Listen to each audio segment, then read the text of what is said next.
नमस्कार साथियों, the shield digest में आपका स्वागत है।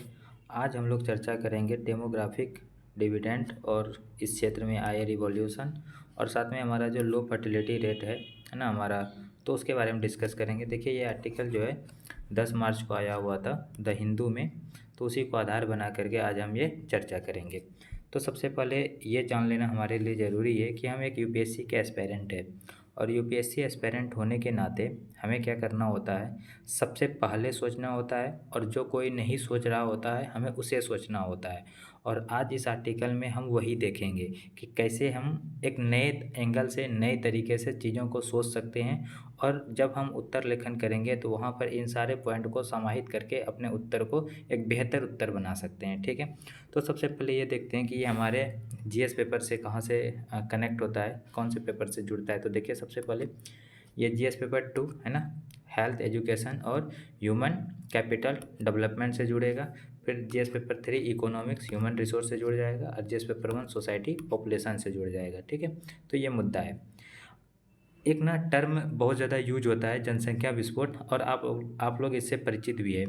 तो एक व्यक्ति थे पॉल एनरच, उन्होंने एक पुस्तक लिखी थी द पॉपुलेशन बम, और उसमें उन्होंने एक थ्योरी दिया था जनसंख्या विस्फोट का। और ये जनसंख्या विस्फोट का जो उन्होंने थ्योरी दिया, इससे पूरी दुनिया में डर का माहौल बना दिया। इसमें कहा कि जैसे जैसे आबादी बढ़ेगी तो संसाधन क्या होगा, कम आएगा, अकाल आएगा, तबाही आएगी। ठीक है, लेकिन जब आज हम कई वर्षों बाद देखते हैं तो जस्ट उसका हकीकत हो रहा है।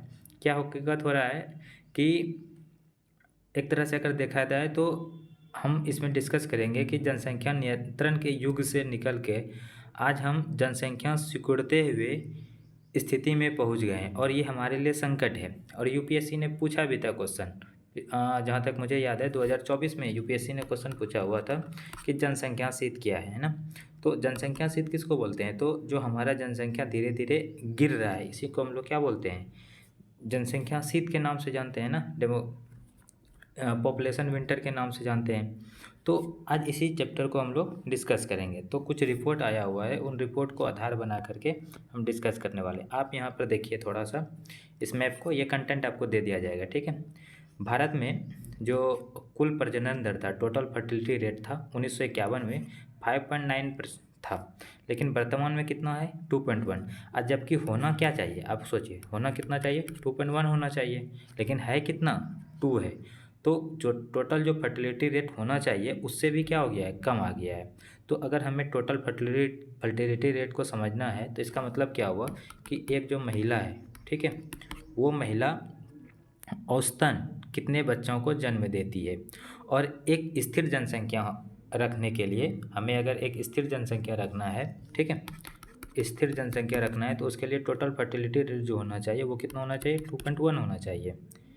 इसी को बोलते हैं रिप्लेसमेंट लेवल के नाम से भी जाना जाता है। रिप्लेसमेंट मतलब जो जैसे आबादी बूढ़ा हो जाएगा, ओल्ड हो जाएगा, तो वो डेट कर जाएगा, तो फिर उसके जगह पे ये आ जाएगा। ठीक है, और यहीं पर हम लोग ये 0.1 एक्स्ट्रा क्यों है, ताकि जो चाइल्ड मोर्टेलिटी होता है, मतलब शिशु मृत्यु दर जो होता है, उसको बफर में रखा जाता है। क्योंकि बहुत सारे बच्चे ऐसे होते हैं, वयस्क होते हैं ना, एडल्ट होते होते वो क्या कर देते हैं, दम तोड़ देते हैं, उनकी मृत्यु हो जाती है। इसके कई सारे फैक्टर हो सकते हैं, जैसे न्यूट्रिशन का कमी हो गया, कोई डिजीज़ हो गया है ना, तो कई सारे कारक है जिस कारण से, तो उन्हीं इसी को समायोजित, ये जो संख्या मृत्यु समय से पहले मर जाते हैं उसको समायोजित करने के लिए क्या होना चाहिए, 2.1 होना चाहिए। ठीक है, तो ये चीज़ें आपको ध्यान में रखनी है। तो टोटल फर्टिलिटी रेट आपको समझ में आ गया होगा, टोटल फर्टिलिटी TFR। ठीक है, TFR किसको बोलते हैं, एक महिला औसतन कितने बच्चों को जन्म देती है। और एक स्थिर जनसंख्या रखने के लिए हमें कितना चाहिए, 2.1 फर्टिलिटी रेट चाहिए होता है, जिसको हम लोग क्या बोलते हैं, रिप्लेसमेंट लेवल बोलते हैं।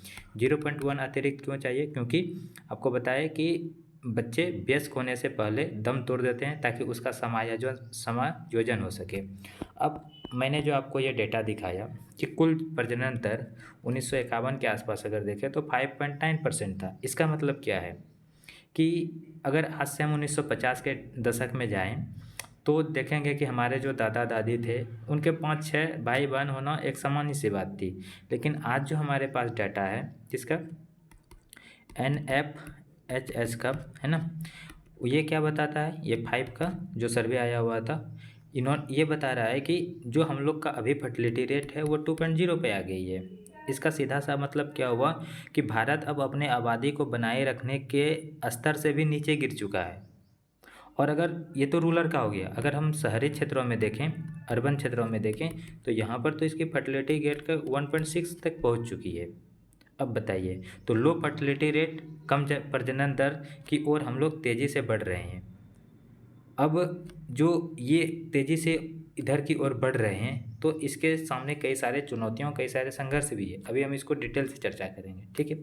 लेकिन अब आप यहीं पर एक चीज़ देखिए, ये जो भारत है, मैं थोड़ा सा इसको इंटरेस्टिंग फैक्ट के रूप में आपके सामने प्रेजेंट करता हूँ। भारत है, ठीक है, नॉर्थ हो गया, साउथ हो गया, नॉर्थ इंडिया और साउथ इंडिया। अगर भारत में देखेंगे तो जैसे साउथ इंडिया में अगर देखेंगे तो तमिलनाडु हो गया, आंध्र प्रदेश हो गया, कर्नाटक हो गया, केरल हो गया, इन सब राज्यों में फर्टिलिटी रेट 1.5 से भी नीचे गिर चुका है। और अगर उत्तर भारत में देखेंगे, यहाँ पर उत्तर नॉर्थ भारत में, ये तो होगा साउथ का, और नॉर्थ इंडिया में अगर देखेंगे तो यहाँ पर जो है आपको विरोधाभास देखने को मिलेगा। यहाँ पर जनसंख्या तेज़ी से बढ़ रहा है, यानी कि दक्षिण अफ्रीका में आप बोल सकते हैं कि यूरोप वाला कंडीशन है। यूरोप वाला कंडीशन मतलब यूरोप में जैसे जिस प्रकार से जनसंख्या कम हो रहा है, ठीक उसी प्रकार से दक्षिण भारत में हमारा हो रहा है। लेकिन उत्तर भारत में जनसंख्या क्या हो रहा है, तेज़ी से बढ़ रहा है। और इसका जो कारण है, आप अफ्रीका कंटिनेंट से तुलना कर सकते हैं, अफ्रीका से। अफ्रीका में क्या हो रहा है, जैसे तेज़ी से जनसंख्या बढ़ रहा है, आबादी बढ़ रहा है, ठीक उसी प्रकार से नॉर्थ इंडिया में, भारत में तेज़ी से आबादी बढ़ रहा है, लेकिन दक्षिण में कम हो रहा है। तो यहाँ पर आप एक तरह से राजनीतिक डर का पैदा भी देख सकते हैं। अब यहाँ पर आप जब आप ब्रॉड पर्सपेक्टिव से सोचेंगे तो यहाँ पर परिसीमन को भी आप ध्यान में रख सकते हैं कि परिसीमन को लेकर के दक्षिण के राज्य हमेशा क्या होता है, खौफ में होता है, क्योंकि परिसीमन में क्या होता है, जनसंख्या को देखा जाता है और जनसंख्या के आधार पे उनके सीटों में कमी आ जा सकती है कि नहीं। तो आप इसको जीएस पेपर 2 से भी कनेक्ट कर सकते हैं, पॉलिटी से, ठीक है। तो राज्यों का, उत्तर में राज्यों का प्रतिनिधित्व बढ़ जाएगा और साउथ में कम हो जाएगा, ये भी एक इससे समस्या हो सकती है। तो जनसंख्या जो पतन है आज के टाइम पे, ये हमारे यहाँ पर एक वास्तविकता है। आज से पहले अगर मैं आपको बताऊं तो 2024 का बाद आंध्र प्रदेश के मुख्यमंत्री जो चंद्रबाबू नायडू थे, उन्होंने चौंकाने वाला मतलब बयान दिया था। उसने सुझाव दिया था कि जिन लोगों के 2 से कम बच्चे हैं उन्हें चुनाव लड़ने के लिए अयोग्य घोषित किया जाना चाहिए। और आज वही फिर से बोल रहे हैं कि कम आबादी है। अब कम आबादी है तो अब क्या बोल रहे हैं, जनसंख्या बढ़ाने की बात कर रही है कि नहीं। तो ये एक समस्या है। फिर अब मैं यहाँ पर एक यूरोप का बात आ गई तो यूरोप से संबंधित मैं आपको एक फैक्ट बताता हूँ, ठीक है। यूरोप में जैसे ब्रिटेन है ना, अब ब्रिटेन को ले लीजिए, इंग्लैंड को। तो इंग्लैंड ने आज जो हमारे बढ़ती आबादी है, जो हमारा देश बूढ़ा होते जा रहा है, मतलब अभी तो हम युवा आबादी देश हैं, लेकिन जो जो चीज़ मतलब यूरोप में जो घटना 2 साल में हुई, हम वो 40-50 साल में उस चीज़ को पूरा कर रहे हैं। मतलब वहाँ की आबादी ने धन दौलत पूरा कमाया, हमें कॉलोनी बनाया, है ना। और वो बूढ़ी वाली जो आबादी है, उनके पास धन अधिक है, रिसोर्स अधिक है, वो अमीर है, वो अपने जीवन को अच्छे से काट लेंगे। लेकिन जो भारत है, भारत के सामने क्या समस्या है, हमारा आबादी अब क्या होगा, बूढ़ा होगा। 2041 के बाद, अभी हम डेटा दिखाएंगे, 2041 के बाद हम लोग 2041 में हम शिखर पे होंगे। उसके बाद तो मेरा आबादी क्या होगा, धीरे धीरे कम होगा, मतलब एज क्या होगा, कम होना शुरू होगा। एज कम शुरू होगा तो अब हमारे पास बूढ़ा होने तक हम क्या है, अमीर नहीं हो पा रहे हैं। और जब अमीर नहीं हो पा रहे हैं तो हमारे सामने क्या होगा, चुनौती तो रहेगी। और बूढ़ी आबादी क्या होगा, दौलत को कम करेगा, वो भार बन जाएगा एक तरीके से। यूरोप में भी ये इस तरह का ट्रांजिशन फेज़ आया, लेकिन ये ट्रांजिशन फेज़ वहाँ पर लगभग 200 साल में आया, ठीक है। उनका आबादी इतने दिनों के बाद सिकुड़ना शुरू किया। लेकिन भारत में जब से आज़ाद हुआ है उस टाइम से देखें तो हम तो पिछले 70-80 साल में ही क्या हो रहे हैं, उस चीज़ को पार कर रहे हैं। तो ये भी हमारे सामने क्या है, एक समस्या है। तो यूरोप के पास बूढ़ा होने के लिए 2 सदी था, लेकिन भारत के पास केवल 30 से 40 साल है। और हम एक ऐसी दौड़ में हैं जहाँ फिनिश लाइन की ओर बढ़ते हुए हमारे पैर क्या हो रहे हैं, कमज़ोर हो रहे हैं। ये एक खतरनाक स्थिति हमारे सामने पैदा कर रही है, तो इसे हमें सोचना पड़ेगा, ठीक है। तो ये हो गया। एक और एस्पेक्ट से समझते हैं इसको, ठीक है। फिर हम कारण वगैरह के बारे में भी अभी चर्चा करेंगे। आप थोड़ा इंटरेस्टिंग इसको बना लेते हैं पहले। आप सोचिए, रियल इस्टेट को इसमें जोड़िए, ठीक है। रियल इस्टेट, रियल इस्टेट, इसका एक खौफनाक भविष्य है। इसका जो भविष्य है बहुत ही खतरनाक होने वाला है। अब क्यों होने वाला है, आप खुद ही सोचिए कि आज जनसंख्या बढ़ रहा है ना। अभी आपको जनसंख्या बढ़ते हुए दिख रहा है। तो ये लोग क्या कर रहे हैं, जो रियल इस्टेट वाले हैं, ये लोग क्या कर रहे हैं कि मतलब नई नई कॉलोनी बना रहे हैं, है ना। बहुत बड़ा बड़ा इंफ्रास्ट्रक्चर बना रहा है लोगों के रहने के लिए। लेकिन अभी जो हम आप लोग को बताए कि हमारा फर्टिलिटी रेट तो 2 आ गया है, धीरे धीरे तो हमारा जनसंख्या कम होगा ना। तो महल तो बना रहे हैं, लेकिन इसमें रहने के लिए लोग भी तो चाहिए। और ये फंड कैसे बना रहे हैं, फंड बना रहे हैं बैंक से लोन लेकर के। बैंक में किसका पैसा है, तो हम लोग का पैसा है, हमारे टैक्स का पैसा जाता है। अब ये लोन लेकर बना रहे हैं, कल को इसके पास कोई रहने वाला नहीं होगा 30 से 40 साल के बाद, तो ये लोग क्या करेंगे, इसको सेल करेंगे, दिवालिया हो जाएगा ये, बैंक को ऋण नहीं चुका पाएगा। अब बैंक को अगर ऋण नहीं चुका पाएगा तो उससे क्या होगा, देश में बहुत गंभीर स्थिति उत्पन्न हो जाएगी। यानी कि 20 से 30 साल बाद जब जब पुरानी पीढ़ी का मकान खाली हो जाएगा तो खरीदने वाले युवा आबादी उस टाइम तक कम हो जाएगा।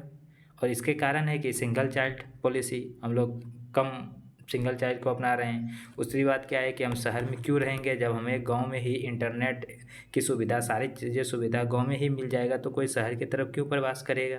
ये भी एक है, गांव में बिजली है, गाँवों तक बैंकिंग सुविधा पहुंच रहा है, तो लोग शहर की तरफ क्यों पलायन करेंगे। इन सभी कारणों को अगर देखें तो रियल इस्टेट का भविष्य क्या है, खतरे में है। इसका परिणाम क्या होगा कि कल को ये जो घर बड़े बड़े बना रहे हैं, ये बैंक को क्या होंगे, मतलब लोन चुकाने में विफल हो जाएंगे, तो इसका नीलामी हो गया और उसको कुछ खरीदने वाला भी नहीं होगा, है कि नहीं। तो ये सारी चीज़ें हैं हमारे सामने, कई सारी चुनौतियां आने वाली है इसको लेकर के। हमें इसके ऊपर क्या करना पड़ेगा, विचार करना पड़ेगा, मंथन करना पड़ेगा। आई होप आपको समझ में आया होगा कि मैं आपको किस चीज़ से रूबरू करवाना चाहता हूँ। हालांकि ये टॉपिक थोड़ा बड़ा होगा, आप धैर्य से इसको सुनिए, समझिए, और आपको इसका PDF भी जो है ना दे दिया जाएगा, ठीक है। इसलिए घबराना नहीं है। अब हमारे टेलीग्राम चैनल तहसील डाइजेस्ट से जुड़िए, यही है टेलीग्राम चैनल, वहाँ पर आपको सारे कंटेंट प्रोवाइड कराया जाएगा, ठीक है। चलिए अब हम लोग बात करते हैं जनसंख्या लाभांश क्या होता है। तो ये आर्थिक विकास क्षमता को संदर्भित करता है, जो जनसंख्या की आयु संरचना में बदलाव के परिणामस्वरूप उत्पन्न होती है। मुख्य रूप से जब कार्यशील आयु जो 15 से 59 वर्ष का होता है का हिस्सा गैर कार्यशील से क्या होता है, अधिक होता है, तो इसको हम लोग क्या बोलते हैं, इसको बोलते हैं जनसंख्या की लाभांश। और गैर कार्यशील क्या होता है, जो बूढ़े हो चुके हैं, है ना, जो काम नहीं कर पाएंगे। तो जनसंख्या की लाभांश उस आर्थिक संभावना को दर्शाता है जो जनसंख्या की आयु संरचना में परिवर्तन के कारण उत्पन्न होती है। अब विशेषकर तब जब कार्यशील आयु वर्ग की जनसंख्या का अनुपात आश्रित जनसंख्या से क्या हो, अधिक हो जाता है। और भारत एक ऐसे मोड़ पर खड़ा है जहां भारत की आबादी जो है लगभग 1.4 अरब की जनसंख्या है और आधे से अधिक लोग अभी जो है 25 वर्ष से कम आयु के हैं, जिससे भारत विश्व का सबसे युवा देशों में शामिल हो जाता है। और ये हमारे सामने दो चीज़ें प्रस्तुत करता है, एक तो हमारे सामने अवसर भी प्रस्तुत करता है और दूसरा चुनौती भी प्रस्तुत करता है। चुनौती, अवसर के साथ साथ चुनौती। अगर इन संसाधनों का, इन मानव संसाधनों का हम सही तरीके से उपयोग कर लेते हैं तो भारत उच्च आर्थिक विकास की ओर अग्रसर हो सकता है। अगर नहीं तो उत्पादकता क्या हो जाएगा, कम हो जाएगा, ये उपयोगी नहीं हो सकेंगे, तो बेरोजगारी बढ़ जाएगा, समाज में अस्थिरता हो जाएगा, आर्थिक दबाव हो जाएगा, दबाव का कारण बन जाएगा। अब चलिए आइए समझते हैं, ये PDF आपको मिलेगा, ठीक है। मैं सारी चीज़ें समझा देता हूँ, ये कंटेंट आप पढ़ लेना वहाँ पे, ठीक है। अब जैसे देखिए एक क्या है, जनसांख्यिकी संक्रमण। क्या होता है जनसांख्यिकी संक्रमण, देखिए उच्च प्रजनन दर और उच्च मृत्यु दर पहले था, वहाँ से हम लोग किधर की तरफ आ गए, निम्न प्रजनन हो गया है और निम्न मृत्यु दर भी हो गया है। इसी को बोलते हैं जनसांख्यिकी संक्रमण, अर्थात उच्च प्रजनन दर और उच्च मृत्यु दर वाली संरचना अब जो है निम्न प्रजनन दर और निम्न मृत्यु दर वाले की ओर अग्रसर हो चुका है, जिससे कार्यशील आयु वर्ग का क्या हुआ, विस्तार हो गया। अगर हम 2011 की जनगणना के अनुसार देखें तो लगभग 48% जनसंख्या कार्यशील आयु वर्ग में थी, और जबकि बच्चे जो है वो लगभग 31% बच्चा बच्चा था और 9% लोग जो था वो क्या था, बुजुर्ग थे। और निर्भरता में गिरावट आई, जो 2001 में 64% से घटकर 2011 में 55% तक पहुंच गया। यह परिवर्तन हमें इस बात का संकेत देता है कि भारत में जनसंख्या की लवांश का दौर प्रारंभ हो चुका है। और यही बात जो है आर्थिक सर्वे 2018-19 में भी बोला गया था कि 2041 के आसपास हम अपने चरम पर होंगे और कार्यशील आयु वर्ग की हिस्सेदारी 59% होगी। कितना परसेंट होगी? 59% होगी। और भारत की औसत आयु वर्ष जो होगा वो 28 वर्ष होगा, जो एक युवा राष्ट्र बनाएगा। इसी को बोलते हैं जनसंख्या संक्रमण। आपको इसको पढ़ लेना है, ठीक है। उसके बाद अब अगर हम देखें कि इन जनसंख्या परिवर्तन का जो है, जनसंख्या परिवर्तन के पीछे क्या कारण है, अगर हम कारण को देखें तो कारण आपको क्या क्या देखने को मिलेगा। एक तो प्रजनन दर गिरावट हो रहा है, जो कि इसकी अभी आपको हम डेटा में दिखाए कि 1951 में ये कितना था, 5.9% था, और आज कितना हो गया है, 2 पे पहुंच गया है, जो कि प्रतिस्थापन स्तर 0.1 से भी क्या है, कम है। और ये क्यों हुआ? ये मृत्यु दर, जन्म प्रजनन दर में गिरावट जो आया, ये क्यों आया? महिलाओं की शिक्षा में वृद्धि हुआ, विवाह की आयु बढ़ रही है, और हमारे पास आज आधुनिक गर्भ निरोधक साधन है, उसका उपयोग कर रहे हैं हम लोग। और साथ में क्या हुआ, जीवन प्रत्याशा बढ़ी हुई है। पहले 37 वर्ष था, अब वो कितना हो गया, 70 वर्ष हो गया है। तो मातृ और शिशु स्वास्थ्य के में भी क्या हुआ है, सुधार हुआ है। शिशु मृत्यु दर में भी क्या हुआ है, गिरावट आई है, जिससे परिवार को अधिक पैदा करने की आवश्यकता नहीं हो रही है। प्लस शहरीकरण और प्रवासन ने भी छोटे परिवार के मानदंड को बढ़ावा दिया है। और साथ में शिक्षा और स्वास्थ्य और आवास की बढ़ती कीमत ने बच्चों को एक निवेश के रूप में स्थापित कर दिया है। इसीलिए तो जनसंख्या परिवर्तन हो रहा है। जनसंख्या के में हम लोग क्या देखने को मिल रहा है, परिवर्तन देखने को मिल रहा है। लेकिन हमारे जनसंख्या में कुछ विशेषताएं भी है। इस हमारे जनसांख्यिकीय लाभांश की कुछ विशेषता है। अब वो कौन सी व्यवस्था है कि कार्यशील आयु वर्ग हमारे पास ज़्यादा है। आश्रित जनसंख्या जितना है हमारे पास, बुजुर्ग लोग, उससे क्या है, कार्यशील जनसंख्या है। और 2030 तक यह संख्या जो है 800 मिलियन से भी अधिक होने का अनुमान है। OECD के अनुसार अगर हम देखें तो 2011 से 2036 तक के बीच भारत में लगभग कितना परसेंट, 60% तक वृद्धि हो सकता है ये। और उसके बाद जो हमारा महिला है ना, महिला की श्रम भागीदारी दर में 2011 में 19.7% था, और 2023 में बढ़ करके ये 37% हो गया है, और बढ़ने की आशंका है। उसी तरह से संयुक्त राष्ट्र जनसंख्या कोष के अनुसार अगर देखें तो भारत की जनसंख्या की लवांश 2005-06 से 2055-56 तक लगभग 50 वर्षों तक रहेगा, और जो विश्व का सबसे लंबा है। चीन की तुलना में अगर देखें तो भारत का संक्रमण क्या है, धीमा रहा है, जिसने भारत को अधिक समय तक इस लाभांश का लाभ उठाने का अवसर प्रदान किया है। और शिक्षा स्तर में अगर सुधार हुआ और कौशल विकास योजनाओं जैसे प्रधानमंत्री विकल्प कौशल योजना के माध्यम से अगर युवाओं को हम लोग उद्योग के अनुरूप तैयार करते हैं तो और हमें क्या होगा, बेनिफिट मिलेगा। तो अब जनसंख्या की लाभांश का महत्व क्या है, आप सोचिए। कार्यशील आयु है ना सर। अब कार्यशील अगर आयु है तो वृद्धि मतलब इस आयु वर्ग में वृद्धि हो रहा है, तो इससे क्या होगा कि सरकार पर सामाजिक व्यय का दबाव कम होगा, और संसाधनों को अवसंरचना और विकास में निवेश करने के लिए सरकार के पास पैसा उपलब्ध होगा। इससे होगा क्या कि घरेलू बचत में वृद्धि होगा, और घरेलू बचत में अगर वृद्धि होगा तो हम लोग क्या करेंगे, पूंजी निर्माण और निवेश को बढ़ावा देंगे। बढ़ती आय और खपत जो है आर्थिक विकास को गति देगा फिर। और युवा आबादी अगर नवाचार और उद्यमिता को प्रोत्साहित करेगा यहाँ पर। और आज हम देख भी रहे हैं कि भारत का तेज़ी से बढ़ता स्टार्टअप इकोसिस्टम इस बात का प्रमाण भी है ना। यह स्थिति भारत को क्या करेगा, वैश्विक प्रतिस्पर्धा में भी क्या करेगा, मजबूत बनाएगा, और हम FDI को भी क्या करेंगे, ज़्यादा आकर्षित करेंगे। अब ये तो है ही, लेकिन इसके साथ साथ क्या होगा, हमारे सामने कई चुनौतियाँ भी होंगी ना, कई चुनौती भी होगी। तो चुनौती क्या है कि रोजगार सृजन हम लोग कम कर रहे हैं। जनसंख्या तो तेज़ी से बढ़ रहा है लेकिन पर्याप्त रोजगार उपलब्ध नहीं है। और इसके साथ शिक्षा प्रणाली का जो गुणवत्ता है वो भी खराब है। कौशल और रोजगार के बीच में जो के बीच में असंगति है, मेल नहीं खा पा रहा है, मार्केट को जिस तरह से कौशल का रिक्वायरमेंट है वो दे नहीं पा रहे हैं हम लोग। युवा जो है रोजगार योग्य बन ही नहीं पा रहा है। स्वास्थ्य की समस्या है, पोषण की समस्या है, लोगों की उत्पादकता, स्वास्थ्य और पोषण ठीक नहीं रहेगा तो लोगों की उत्पादकता क्या होगी, कार्यबल की उत्पादकता प्रभावित होगी, वो ज़्यादा प्रोडक्टिव नहीं हो पाएगा। और ये बात हम मानव विकास सूचकांक में भी देखते हैं। इसके अतिरिक्त अगर देखा जाए तो 90% से अधिक कार्यबल असंगठित क्षेत्र में कार्य करता है, इनफॉर्मल सेक्टर में काम करता है, जहाँ पर रोजगार असुरक्षित है, उनकी आय कम है, पेंशन नहीं है उसके पास। तो ये सारी समस्याएं हमारे पास। महिलाओं की भागीदारी अपेक्षाकृत अभी भी कम है जितना होना चाहिए। फिर सामाजिक और सांस्कृतिक बाधा भी है हमारे सामने। और क्षेत्रीय असमानता तो बहुत तेज़ी से बढ़ रहा है। जैसे अभी हमने आपको बताया था दक्षिण राज्य में वृद्धावस्था की ओर बढ़ रहा है, वहीं उत्तर भारत जो है वो युवा देश बन रहा है। तो पर्यावरणीय समस्याएं, तकनीकी पिछड़ापन है हमारे पास यहाँ पर, ये सारी हमारे सामने बाधाएं हैं। आपको ये एग्जाम में लिखना है ये सारी चीज़ें, ठीक है। अब क्या है कि इससे हम कैसे निजात पाएंगे, हमारे पास क्या उपाय है, क्या कर सकेंगे हम लोग, इस कौन सा ऐसे नीति में परिवर्तन करें ताकि हम इस चुनौती से निपट सकें।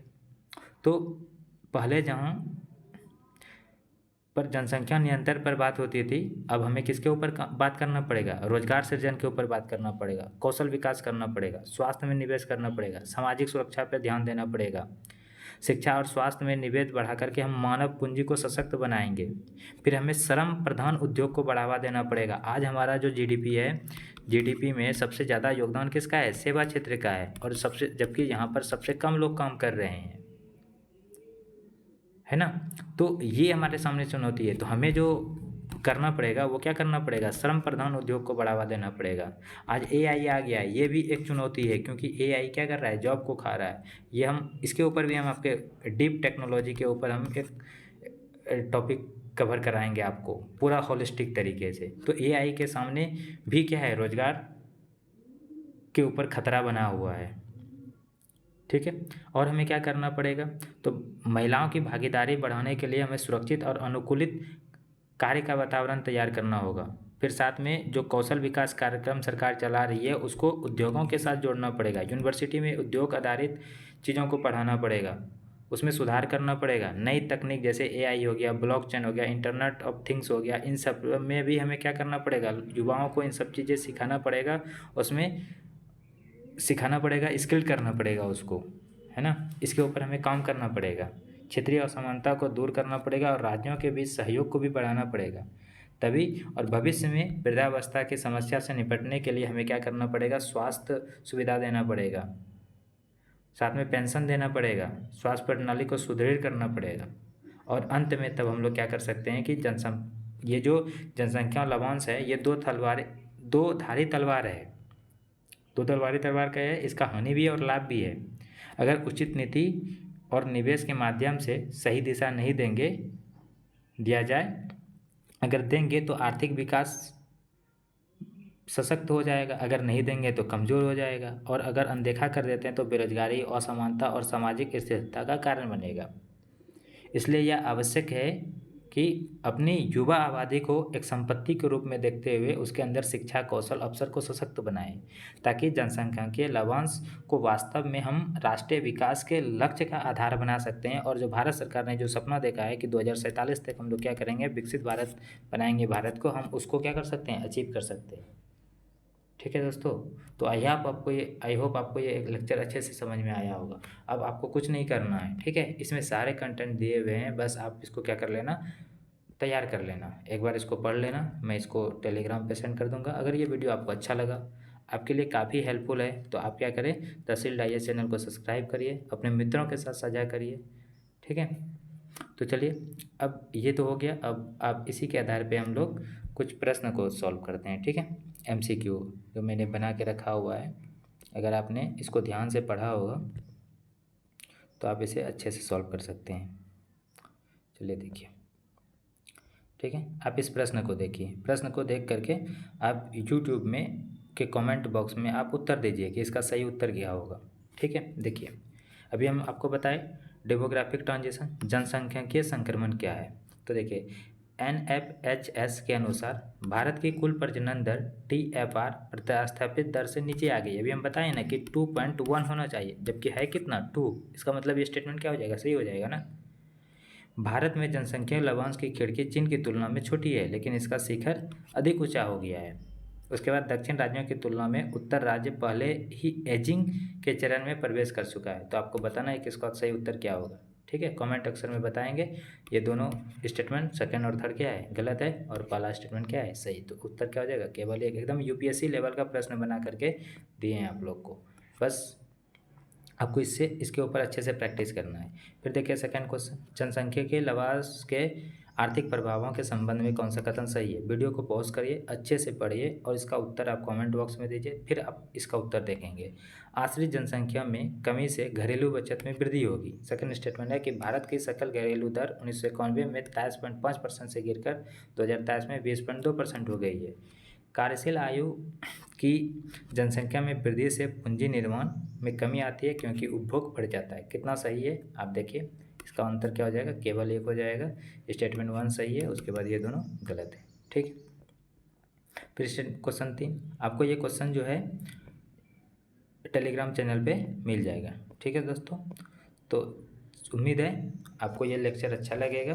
तो आप क्या करिए, आपको कुछ नहीं करना, आप चैनल को लाइक करिए, सब्सक्राइब करिए, शेयर करिए, कमेंट बॉक्स में बताइए आपको किस तरह के लेक्चर पसंद है, कौन से टॉपिक पे लेक्चर चाहिए। मेरा भविष्य में प्लान है कि मैं हिंदी साहित्य हो गया, जीएस पेपर हो गया, एथिक्स हो गया, इन सारे सब्जेक्ट पे लेक्चर बनाऊं और आप लोगों का जहां तक मदद हो सके मैं इनके माध्यम से करूं।